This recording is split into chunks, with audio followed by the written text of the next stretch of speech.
How's everybody doing? This is Ragu Rajaguru with 401 Team. I hope you all had a great holiday.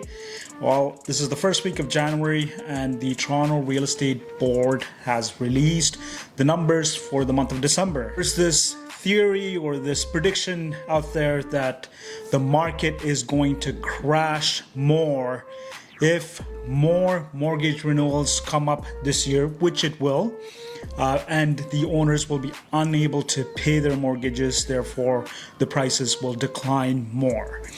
Now here's the thing, we do not know how many of those mortgage holders and in what situation they are in, financially at least. So to predict that every mortgage borrower that's coming up for a mortgage renewal is going to instigate a crash or help real estate decline.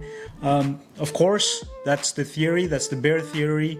However, the inventory in the market is super low. And I understand it's the time of the year, it's January, the inventory is supposed to be low, but there isn't a lot of homes out there, folks. Okay, so we're gonna look at the Greater Toronto Area. Most of these sales comprise of the 5 major regions, which are Durham region, Toronto, you have York region, you have Peel region, and you have Halton region. So in looking at these numbers, it'll kind of give us a good idea of where the market is headed and where the market is here today. So in terms of sales, we had about 3,444 sales for the month of December. That's about 11.5% more than last December, which was 2022. So that's a good thing, you know, more homes are selling than last year at the same time. New listings that are coming on the market for that specific month was down 6.6% at 3,886. So the new listings that came on the market was down, which means, you know, hey, not a lot of people are trying to sell or want to sell during that time, during this time. Active listings, that means listings that are on the market, right? End of December, the last day of December, the active listings that are remaining on the market went up compared to last year. So it's interesting. The new listings that are coming in is down, but the active listings that are remaining in the market actually went up by 19.3%. So of course, there's a glut of inventory, right? Much bigger than last year, but let's see if, you know, that has made any impact on the prices. So when Toronto Real Estate Board releases these tables, they only release average price. However, I would like to take a look at the home price index, which is a more accurate version and it's a stable apple to apple comparison. So that's why I like to include that as well. In terms of average price, we went up overall 3.2%. In terms of HPI price, we were down 1%. So 1%, almost negligible, but hey, we were down 1% in terms of HPI price. On average, the average price went up 3.2%. Another thing about average price, folks, is that average price last year, same month, different kind of homes might have sold, whereas this year in December, different type of homes, larger homes might have sold. So it actually skews the numbers a little bit. But because the data is pooled largely, you know, regionally, I should say, well, territorially, like around GTA, then, you know, the margin for error is very small. However, I would still like to look at the HPI number just to stay in perspective. Average property days on market. So that means how long did it take for a property to sell in current market? Now this includes if that specific listing was terminated and relisted with a new price or with the same price. So this includes that kind of duration as well. So if a property was listed for 2 weeks, then they terminated and they listed again for 2 weeks with a new price and they sold. Now the whole listing period is 4 weeks. So this is what the property days on market determines. So if you look at 2022, we were on the market for 27 days. On average, properties were on the market for 27 days. This has increased to 49 days this year. So it is taking longer for homes to sell on the market. Now, that's about 22.5% longer. So it is a big deal. Of course, the longer it stays on the market, and it could be very detrimental going into the next few weeks or February if we get more listings. We get more listings, then the inventory is going to be the enemy of this market.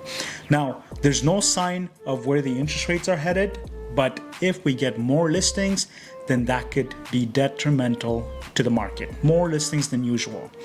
Months of inventory. So this is the big number here. The months of inventory pretty much eliminates all these other numbers and tells you exactly where we are and how the market is doing. Last year, we were at 2.8 months of inventory, indicating that if no new listings came on the market, the existing inventory will sell off in 2.8 months.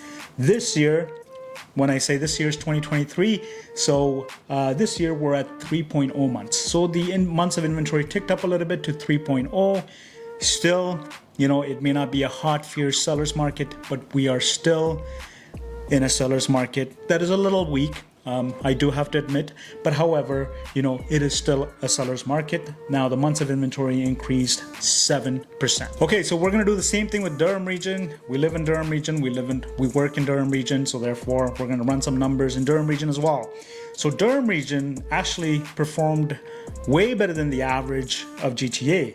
So there was about 468 units that sold.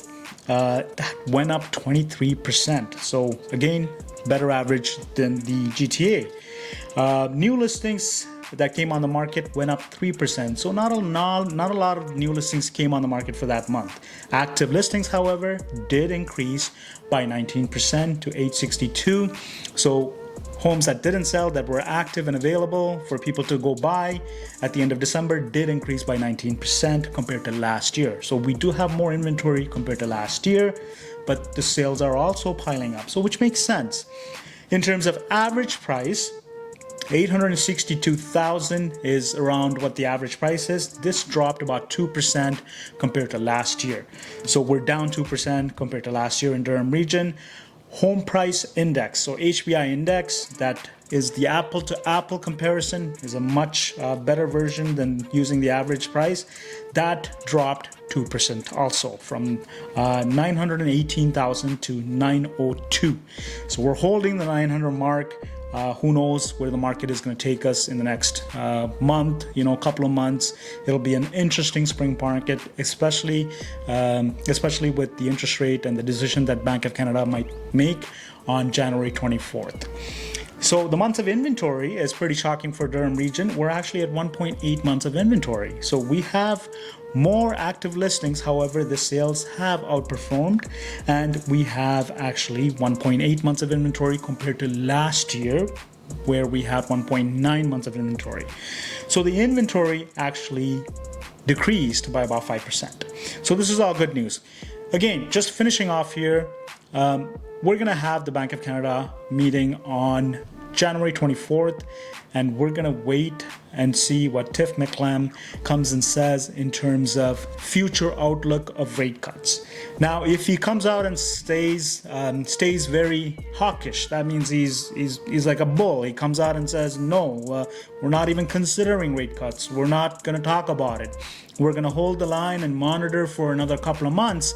Then the market sentiment is going to reflect that for the next 6 weeks, because the next Bank of Canada meeting is not until March. So it's very important on the verbiage and his message to the market on January 24th. So we'll have to wait and see, and hopefully we can release another video on that. Thank you and have a great day. If you have any questions, you can always call us at 416-712-2006. Thank you.